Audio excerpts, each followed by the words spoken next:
Dungeons & Dragons is an expensive game. Sure, maybe not as expensive as some other Wizards of the Coast IPs, I'm looking at you, Magic the Gathering, or even some other tabletop games, but that certainly does not mean that it's affordable. Though I am Canadian, I will be using freedom dollars throughout this discussion for consistency and clarity. Because of the nature of the game, D&D sees regular and consistent releases over time. Recently, each year sees the release of 5 official books in varying forms, from adventure modules to campaign settings to anthologies and even to rules supplements. Each of these releases tends to cost $50. However, some like this year's Spelljammer Adventures in Space might be a little bit more expensive, and some like the starter sets tend to be a little bit cheaper, but on average $50 per release can be expected. Over the course of a year, that's $250, averaging about $21 per month. That is not an insignificant sum for what ultimately amounts to a game of make-believe. Tongue-in-cheek comments aside, I am not devaluing the contribution that the D&D team and these books make to the game. Everything from the art to the lore to the thoughtful way that the maps and stories are designed are generally quite exceptional, and not to mention the help that they can provide to a DM during preparation. But in any case, this video isn't really about the books themselves, but is rather about the monetization model for D&D moving forward, and more specifically, about whether a subscription model may be on the horizon. Before I get too far into it, I will emphasize that there has been no announcement or confirmation that One D&D is moving to a subscription model. There have simply been many rumors floating around for quite some time, and I think it's a really interesting discussion to have at this point. Dungeons & Dragons is, at the end of the day, part of a business, and quite a successful one at that, helping drive revenue for Wizards of the Coast and Hasbro, their parent company, for over $1 billion in 2021 alone. While the popularity of D&D has been on a steady incline for a number of years, 5th edition, the attention that live streams have brought to it, and the 2020 lockdowns all coalesced into something of a perfect storm for making the game the financial powerhouse that it is today. In addition to all that, 2022 saw Wizards of the Coast purchase D&D Beyond, the largest online repository for all 5th edition resources, and they have also publicly announced work on their own virtual tabletop to compete with the likes of Roll20 and Fantasy Grounds is well underway. I'm not going to argue whether or not I think the dramatic increase in success and profitability has had an impact on the quality of the content being released. That is beyond the scope of this video.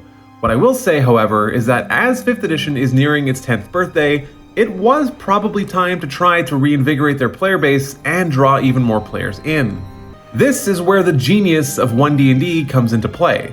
If they were to create a new 6th edition for the game, they would essentially be obsoleting the last decade of work that has made the game as successful as it has become. However, as Wizards of the Coast has stated that it is a goal of One D&D to ensure that it is backwards compatible with 5th edition, let's take that claim at face value, but be sure to check out my video on this topic if you want to find out more. It's linked in the description.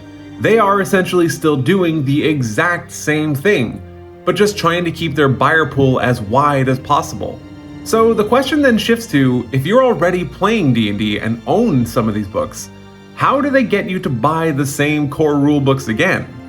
And I think the answer is they don't. They just let you rent them instead. Whether you like it or not, subscriptions are essentially everywhere at this point, and there is a reasonable chance that One D&D could be moving in that direction. As of this video, D&D Beyond currently offers 2 tiers of subscription, the Hero tier and the Master tier.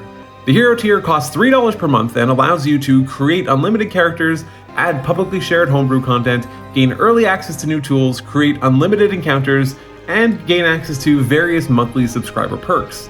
The Master tier costs $6 per month and includes everything in the Hero tier, except that it also adds the ability to share any of your purchased content with the players in your game. If you're enjoying this video, I would sincerely appreciate it if you considered clicking the like button and subscribing. These small gestures go a really long way to helping others find my content. I'm also inching so close to that 1,000 subscriber mark too, so thanks. For me, neither of these options has really offered enough value to justify the monthly fee, but I have often wondered if there was a tier that offered access to source books, would I pay for it? And it seems I'm not alone. Even in just a small poll of my subscribers earlier this week showed that most of you would at least consider the subscription, presumably based on the price and what it has to offer. This really got me thinking about the upsides and downsides of moving to such a model and what value would need to be offered to make it justifiable. One of the biggest pros is, oddly, the possibility of saving money. If you're someone like me and you're buying every book anyway, then odds are this subscription could actually save money. Even if it was priced at something like $15 a month, it still comes out to about $70 cheaper over the course of the year than buying every book would.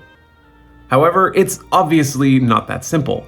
This savings would assume that you're moving from purchasing physical, tangible books that you own and can appreciate to what essentially amounts to renting digital copies of them. To some, this might not be a problem. Functionality-wise, I genuinely prefer the digital books. And for anyone such as myself that has a visual disability, the hard copies are essentially impossible to read anyway, so I will always default to a digital copy, even when I'm playing in person. But I will be honest, there is something really satisfying about owning the books. Having them on display and being able to appreciate them and flip through the pages from time to time is a really nice experience. The biggest downside that I can really see is access. If your entire collection is digital, you suddenly can't use any of it if your internet goes out or if D&D Beyond goes down for whatever reason. This is a problem that has plagued the always-on side of video games for years now and is oddly beginning to affect physical books. If Wizards of the Coast ultimately decides to take D&D in the subscription direction, I think a few things need to happen. Firstly, it cannot be the only way. Some people simply wouldn't want to subscribe regardless of the value, and others don't currently buy or even plan on buying every book anyway, so the potential savings quickly turns into an extra expense. Realistically, I don't believe that they would actually ever do this anyway, as not only would it cut off a massive revenue stream, but it would also alienate a huge portion of the player base to the point that they probably wouldn't even transition toward the subscription model, but rather just stop playing entirely, which only exacerbates the issue. As I mentioned, I think there's next to no chance that they actually proceed with an exclusively subscription-based model. Secondly, there would need to be some sort of recognition or consolation for people who have already purchased some books, and those books should remain theirs regardless of whether or not they cancel their subscription at any point in time. I'm hopeful that this could be possible, as D&D Beyond already does give discounts for their various bundles based on the books that you already own that are part of the bundle. How well this trickles down from a multi-$100 purchase into a small monthly subscription, I really don't know. This could also see price fluctuations or changes as new books get released, so the pool of available books becomes larger over time, therefore commanding a higher price. Another alternative that could be offered is to provide piecemeal subscriptions to specific aspects of the books.